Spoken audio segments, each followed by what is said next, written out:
Bonjour à tous, aujourd'hui on va parler de la fin du cours à partir de l'exemple 7 jusqu'à la fin, on va terminer.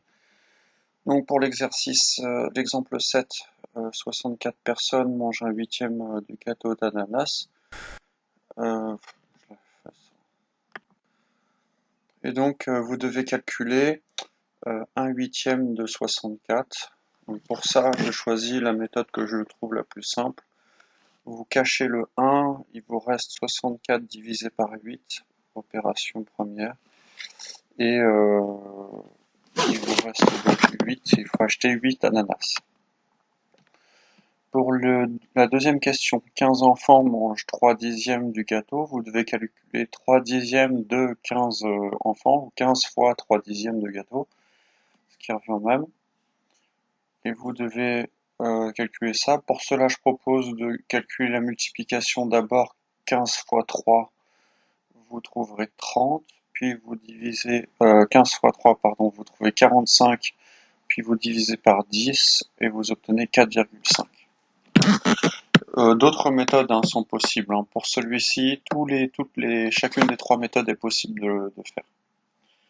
Donc à la fin, ils vont manger 4,5 gâteaux. Il faut donc faire 5 gâteaux. Alors ensuite, dans l'exemple 8 du cours, toujours, qui est un petit peu plus difficile, vous devez calculer chaque partie de livre, chaque sorte de livre. Donc, dans la première partie des livres, vous devez calculer 630, 1 septième des livres qui sont des BD. Donc, pour les BD, vous devez calculer 630 fois 1 septième. Pour ça, vous divisez 630 par 7, puis vous multipliez par 1, c'est pas utile. 630 par 7, vous pouvez aussi vous arrêter là dans la présentation. Vous trouvez donc 90 BD. 7 fois 9, 63, je rajoute un 0. Ensuite, pour les romans, vous devez calculer 2 cinquièmes de 630 livres. Donc 630 multiplié par 2 cinquièmes. Vous faites, en fait, les trois méthodes ici sont possibles à faire, les trois méthodes fonctionnent. J'ai choisi de faire 630 fois 2, on trouve 1260, puis je divise par 5, on trouve à la fin 252 romans. À la fin, les documentaires, ce sont les livres qui restent. Donc pour les trouver, j'ai fait la soustraction 630 moins 90, moins 252, moins les 35 dictionnaires. On trouve 253 documentaires. Pour l'exemple 9, pour la première partie, la première question, on vous demande combien de bonbons il reste. Sachant que Pierre a offert les 3/4 de la boîte, il reste du coup 1/4 des bonbons dans la boîte.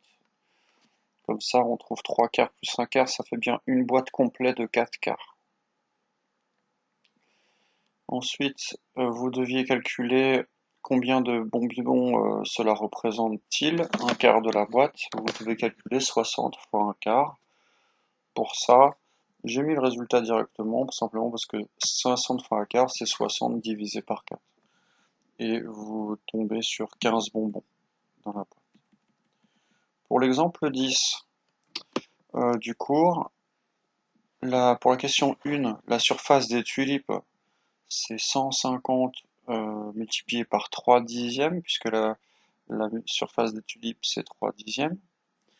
Pour cela, j'ai fait la méthode, en fait, la plus simple des méthodes, c'était la méthode qui consistait à diviser par 10 d'abord, pour enlever un 0, puis ensuite faire x3. On trouve ainsi 15 fois 3, 45. Les autres méthodes sont possibles aussi. 150 fois 3, ça fait 450, puis vous divisez par 10, ça fait aussi 45. Donc les trois méthodes sont possibles ici. En fait, à chaque fois que vous divisez par 10, par 5, par 2, par 4, ça y est, je vous dis, à chaque fois les méthodes seront toutes les trois possibles. Par contre, méfiance avec les divisions par 3, par 7, par 6, par 9, qui souvent ne tombent pas juste sur une des trois méthodes. Passons maintenant aux iris. Les iris, la surface c'était 2/15. Donc on calcule 150 mètres carrés multiplié par 2 quinzièmes.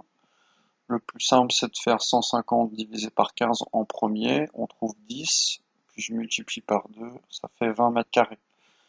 Au total, pour la question 2, la surface de la pelouse, c'est la surface totale, moins les iris, moins les tulipes. On trouve 85 mètres carrés. Et pour la dernière partie, la fraction du jardin occupé par la pelouse. Donc la pelouse occupe 85 mètres carrés sur un total de 150 mètres carrés. Donc vous devez écrire 85 sur 150. Ensuite, dans l'énoncé, on demande de simplifier. Donc ici, on divise par 5 pour trouver ce résultat-là, 17 trentièmes. Voilà, on repère que les deux nombres sont dans la table de 5, donc on peut diviser par 5 pour simplifier la fraction. Voilà, fin du cours, et puis je vais vous laisser quelques exercices